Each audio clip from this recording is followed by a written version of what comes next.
All right, so uh, basically talking about what the hell could be holding up this Aaron Rodgers trade between Green Bay and the Jets, and I can't quite put my finger on it, but I have a few theories, and same with Lamar Jackson.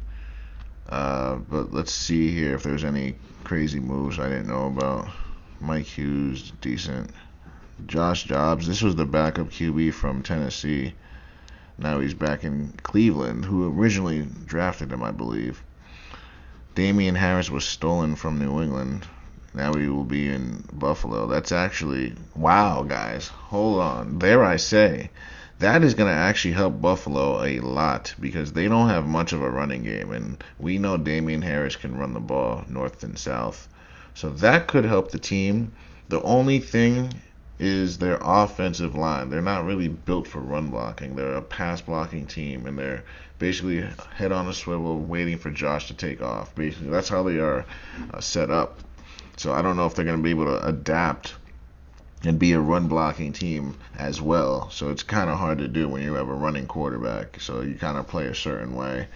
And I'm going to start doing some videos, different type of teaching videos with linemen from the north-south view so I can show you different techniques on how linemen are like messing up blocks from behind.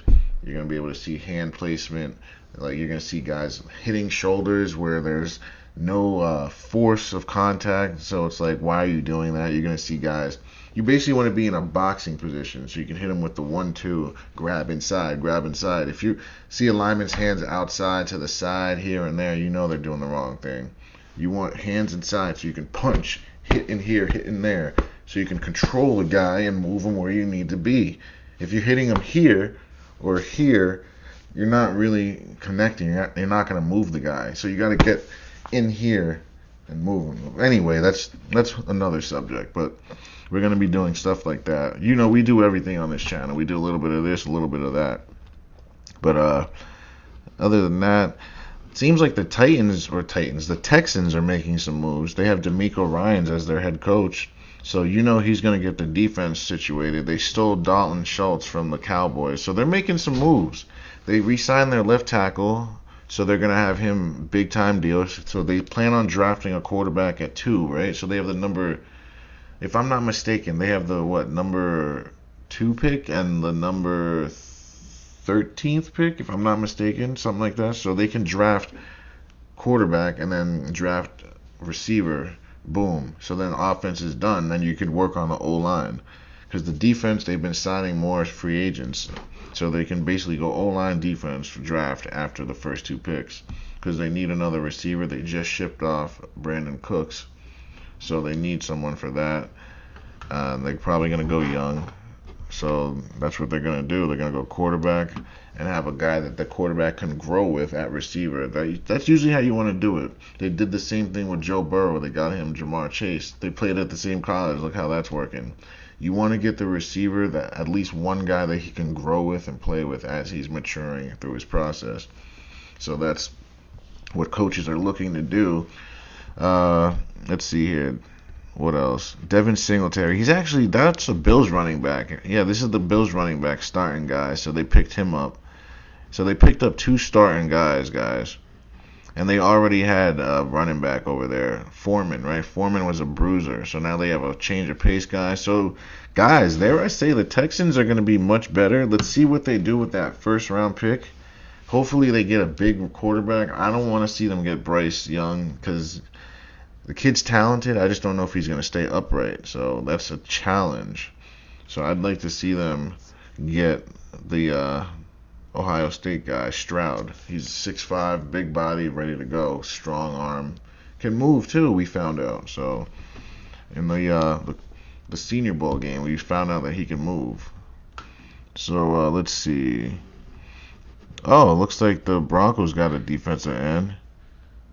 Oh my God, guys, did you see this? Lamar Jackson. Oh my God, that scared. My heart just literally flashed because I thought this was the quarterback. I thought I was the first person that was about to be reporting this to you guys. Lamar Jackson to the Broncos. Imagine that, Lamar to the Broncos, and it's like, what do you do with Russell Wilson? Now you have both these guys with these massive contracts.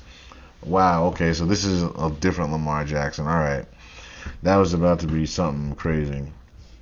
Oh, look at this. The Raiders got OJ Howard from the Bucks. He's a good tight end. So they lost their tight end, so they plan on using this guy. This guy right here ran a 4.3, guys. So he can run and he can block. So this is a big time move for the Raiders. Jordan Willis is a good guy. This guy is from the 49ers, guys. He's a big time rush guy. So now they have Crosby, Willis, and I don't know if they're keeping Chandler Jones, but now they got guys that can rotate, put a D tackle, move around. So the Raiders are getting better. Jaquan Johnson, not sure who he is. Ross Dwelly, oh, this is the tight end. I know who he is. This is that guy that lit up that freaking sack that got Brock Purdy hurt. Let's see. Anything else significant? Pascal, he's not bad. Nice player, but the Cardinals are going to stink next year. Tua, they signed his option. Murphy Bunting, he's from the Chiefs, so that's a move, I guess. Let's see. Chauncey Gardner-Johnson, they stole him. They stole him from the Eagles, guys. The Eagles team is getting picked apart little by little. Guys here and there getting taken from that team. Chiefs, too, but not as bad. I think the Chiefs are going to be right back in that same position. I don't know if they're going to win the Super Bowl. I think they're going to give it to Joe Burrow this year. They're probably going to have those two like trade off. Because those, like, let's face it, those are the faces of the league. It's probably going to be, they're going to give one to Joe Burrow and then Trevor Lawrence and then back to Patrick Mahomes again. They'll probably just keep doing those three in a cycle. For the next 10 years, you'll see probably those three guys win at least a championship apiece. I don't know. I think Justin Herbert's going to be more of the, I guess, Dan Marino of these ages. Great quarterback, just never got to the big game, or did, but couldn't win it. But doesn't mean he's not a great player. It's just that Patrick Mahomes is in the way, Joe Burrow's in the way, Trevor Lawrence is in the way. You feel me? So it's just not something that's going to be easy. And they're in your division. You still got Russell Wilson, who's a champion, in the way. So let's see who the Raiders get. Oh, they got Jimmy Garoppolo. So Garoppolo's not going to put up numbers, but he's going to run that team and keep them afloat. But the problem with him, he's going to get hurt, and we all know it. We just don't know when. And when he does get hurt, what is the team going to do? How are they going to respond? Who's their backup? That's the question you got to ask, because we know Garoppolo is not making it through a whole season. He never has, never will. And then I think this is it, Brandon Cooks. We saw that yesterday, him getting signed to the Cowboys. I don't know how that helps. Brandon Cooks, what do we know about Brandon Cooks? He's been on, what is it? Bill Belichick, Sean Payton, Sean McVay, right? They all moved on him. So that's what we know about him. And so they all won championships. One of the top 5 best coaches in the league. They all moved on him. You got to ask yourself why. Because he was making big plays, but that tells you there's something he's missing.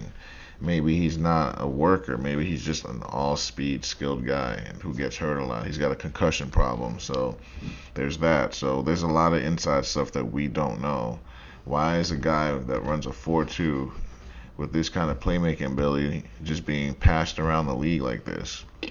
That's what, I just can't put my finger on it, but I'm guessing it's the concussions, and they don't want to be the team that's stuck with him when he gets the next one and he can't play anymore. I think that's really what it is. Because this guy is as talented as anyone when it comes to just running by you straight down the field and making a play. I don't know that there's too many people that are better than him. But then again, you pay him all that money and he gets hurt, and then your investment is shot, is it not? So there's that. So there's a lot of questions. So now that brings me, and here's the left tackle I was talking about with the Texans. So Laramie Tunsil, this signing is going to be a doozy. It's going to be big. Now they don't have to worry about a left tackle for 3 years for whomever they may receive from the draft. So that's big time, because you have to keep the guy upright, whoever you get. Now you don't have to draft a tackle, so that's good too. You get someone who's sort of proven. So that brings me. Oh, Adam Thielen signed with Carolina, guys. So that's actually big time. I think that Derek Carr should have gone to Carolina. I really believe so. I think he chose the wrong team in that division. So you're going to be seeing Derek Carr versus Baker Mayfield, right? And then versus we don't know who Carolina's QB is going to be yet. Versus who else? Who else is in that division? I can't think at the moment. I guess I can look. I don't really want to search. It's not that important. Point is, he chose the wrong team. He should have gone to the Panthers. The Panthers, because now they're building. They have all. We saw before. They have all the money in the league. They can do whatever. They can pick up whoever. It's a great location. Christian town, family town, quiet town. I just don't get it. I guess I get it. New Orleans is a beautiful city too, but way more active. It's just way different. I don't know if I had a choice to be in a football town and just concentrate on solely football. New Orleans isn't really the place for that with all the bells and whistles around. I feel like Carolina is way quieter and way more better place where you can just focus on solely football, no distractions. There's a lot of distractions in New Orleans. So I don't think he's going to be as good over there. And they have no money. They have so many issues. So he was basically just told to go there. So there's that. Because that's not a logical place you go. You would go Carolina where they have all the money, young guys, potential. Like, let's be honest. Or even the Bucks. They don't have much money, but they have a ready-made team. So Baker Mayfield can step right on in there and make some noise with that team. And Atlanta's the other team I was thinking of. They need a quarterback. Desmond Ridder can't get it done. Like we said last time, if Lamar can end up there, that can change everything. And then Lamar wins that division. Guys, let's face it. If Lamar ends up in Atlanta, I don't care what team Lamar goes to, barring the Chiefs division, he's winning whatever division he goes to. He would have won this division if he didn't get hurt, and I quote, and another way you know his injury was fake, any player hurt in that position would have played that playoff game. If it's on the cusp, game on the line, if it's real, you suck that up and you play for your team. That's how you know it's not real. He knew he was going to lose, so he's like, I'm not going to play and risk more injury if it really is hurt, or if he really is hurt, you know. So that's how you know it's not real football. Legitimately to the core. Anything else we didn't see from last time? Michael Badgley, that's a kicker. I'm trying to think. I don't know too many of these. Yeah. This is where we stopped last time, right? Because we talked about C.J. Moore. But yeah, this is pretty big for them, the Carolina. But it's not good for the Vikings because now they lose a weapon. So I don't know how that makes the Vikings better. So that makes them worse. Now that brings me to Aaron Rodgers. Now Aaron Rodgers, what is holding up this trade with Aaron Rodgers? Now my guess would be that from what we saw last year, he doesn't work well with young players. He's turning 40 years old, and now Green Bay, they want 2 first-round picks for him, and the Jets, they can't really do that. Put yourself in the Jets' shoes. You can't just say, all right, take my first-round picks, and we'll take Aaron Rodgers, because this guy talks about retirement. He's been doing this for the last 4 to 5 years. So if you, as the Jets, you give away 2 first-round picks just for one season, that you're not even guaranteed that you're going to go to the Super Bowl. Now, guess what? You lose out on a future guy, 2 years, top 10 player, potentially. So now you lose out on that for a guy that might not even be there next year. You don't know. If he's there for at least 2 years, then you win. Really, a guy like this should, like, a guy of this skill, Aaron Rodgers should be playing till he's Tom Brady's age. Let's face it, a guy like that, you're never going to get another chance. You got ability like that, you can't just waste it. You got to use it, right? So, like, potentially, athletically, physically, he can do this for at least another 4 years. But we don't know what he wants to do. He might only want to do it for another year or so. But let's put yourself in the Jets' shoes. You win a Super Bowl. Let's say you win a Super Bowl as the Jets. What do you do as Aaron Rodgers? Do you come back or do you ride off in the sunset? That's another question you got to ask yourself. So either way, you're screwed. You win a Super Bowl, he can retire. You don't win a Super Bowl, he can just hang it up. So either way, it's a huge risk for the Jets. For the Packers, it's not a risk at all because they were always going to start Jordan Love no matter what. They were going into this year with Jordan Love as a starter. Even if Aaron Rodgers doesn't get traded, he's going to have to hold out or sit the bench because they're moving on, and they've said this. They can't keep doing this game with Aaron Rodgers. Put yourself in Green Bay Packers shoes, and you have a quarterback vacillating every year, and you don't know what's going on. Guess what? You're going to do the same thing. So now you have their the OC over there, right, from the Broncos. Now that's Aaron Rodgers' guy, so you know he's going to know the offense. So now the Jets guys have to get to it. So another question you got to ask, will Aaron Rodgers be at OTAs? Will he be at minicamp? If he's not going to be there, then it's like, bro, I can't give you a first-round pick. We need him here. We need to get the work in. He might have been there for 16 years, but this is a new place. This is a new culture. We can't start off our season this way. So there's just a lot. Dare I say, the Jets should just try to get Lamar. That brings me to Lamar Jackson. The huge problem with the Lamar thing is, well, there's a few things. He was signed that the tag, but the problem with the tag is he can wait and sign that thing at the last day and wait till the season starts and say, all right, I'll sign, or just not sign. It's up to him.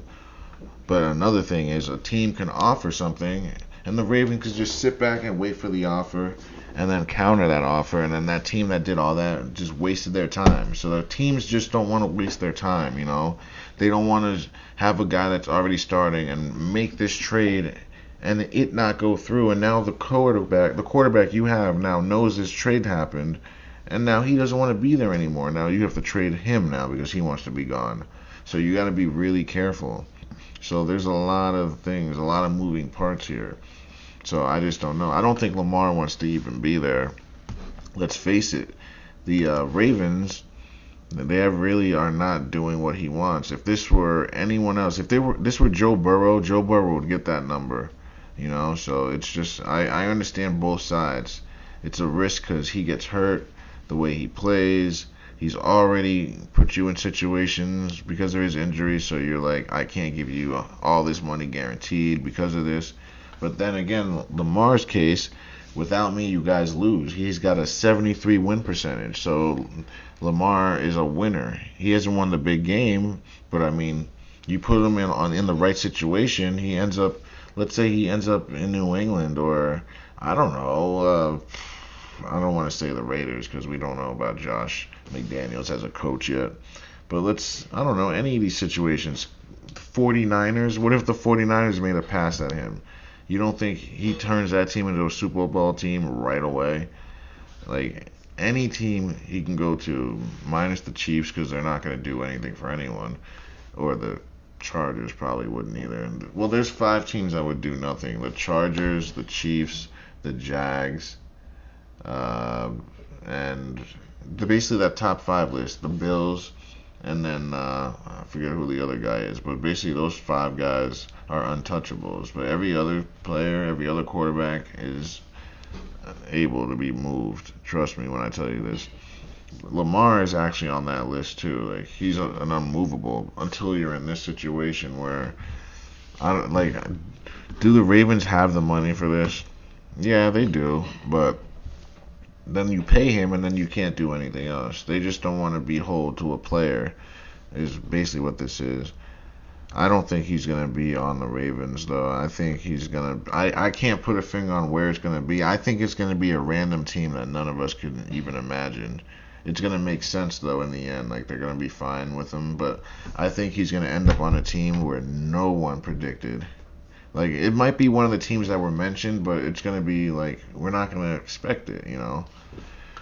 It's either that or the Ravens are going to pony up after that offer is made, I think. Because the Ravens, they know themselves that they need a quarterback, and he gives them an amazing chance. They went 10-5 with him not being healthy, guys. And they almost won that game due to that stupid fake fumble that we have a video of.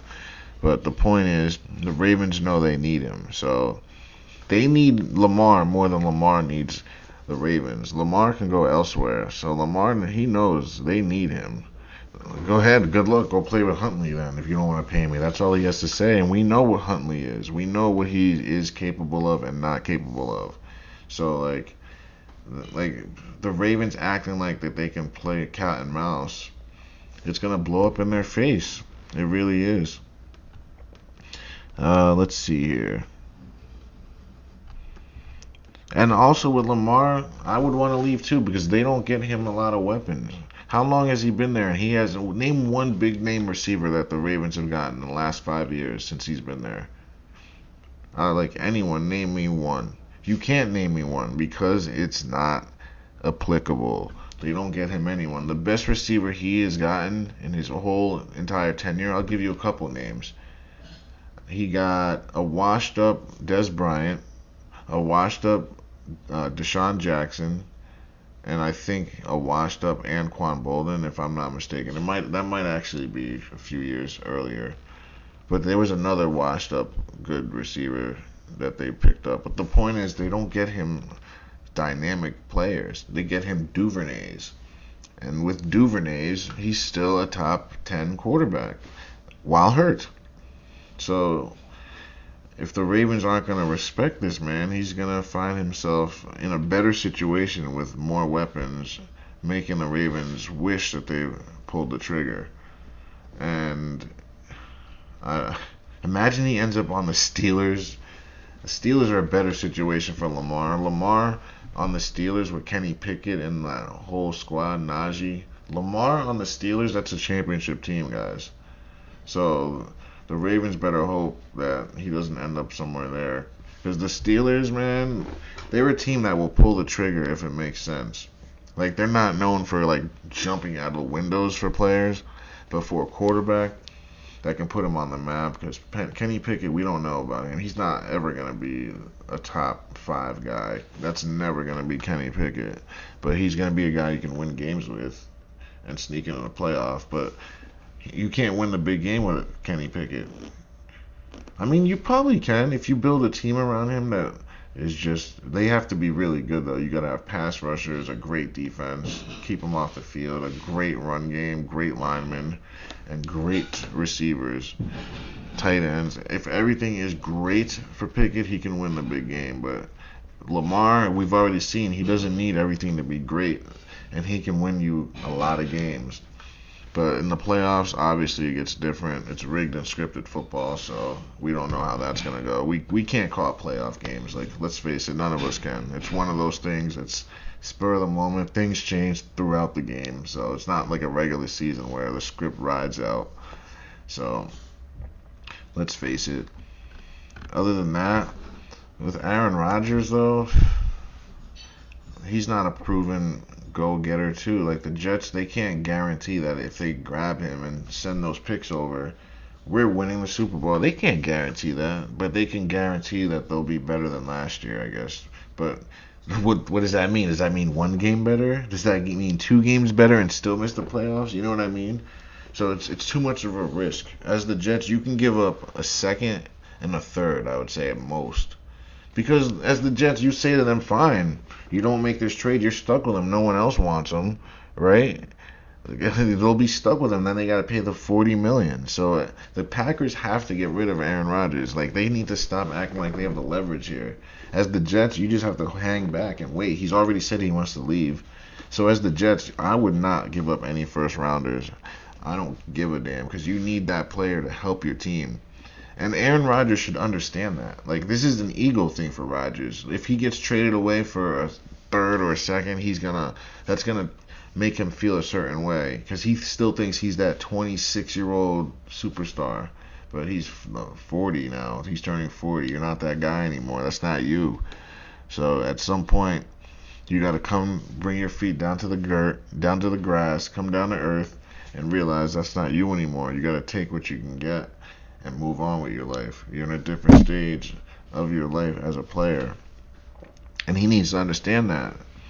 So, because it's not only Green Bay, it's him too. Because he has to say yes to the deal. Because it's an embarrassment to him if he gets traded for just a 4th round. He can just say, nope, I'm not doing that. So he's telling the Jets, I want these players, I want those players, and I need you to trade me for this. It's because of embarrassment. It's for the look of it all. He doesn't want to look silly in a trade. That's all it is. So that's really what it comes down to. Lamar's in a different situation. He doesn't have as much leeway as uh, Aaron Rodgers. Aaron Rodgers has an option, so he can say no or yes to the trade. So that's the thing about it. But other than that, we'll probably hear something soon. If we don't hear something before the draft or right after the draft, we'll either hear something. If we don't hear something like right before the draft, either Wednesday, right before the draft, or right after the draft, if we don't hear anything by then, it's going to happen right before the season starts. Then that's what it's going to be. It's going to be after their teams see their teams play in preseason games and how terrible they look without their players. Then they're going to be like, all right, we got to do something. That's really when it hits the coaches, because their jobs are on the line, guys. Like, if they come around and think, oh, we don't need them, or we can just hang back, and then they lose, they can screw around and get fired week 1. They don't know when they're going to get fired. So once those practices start happening and then looks like shit, and that first or second, third preseason game happens and they look like crap, man, believe me, those coaches are going to get on that phone real quick. So those are 4 dates you guys need to look out for. So look out for Wednesday, 4 p.m., and then look out for literally right before the draft, and then literally right after the draft. If nothing happens on those 3 times, preseason, that's when it's going to happen. Those are the 4 basic times. But other than that, we're going to keep an eye on this and keep talking more on this. But there are a lot of moving parts that we're going to keep on in track and in line.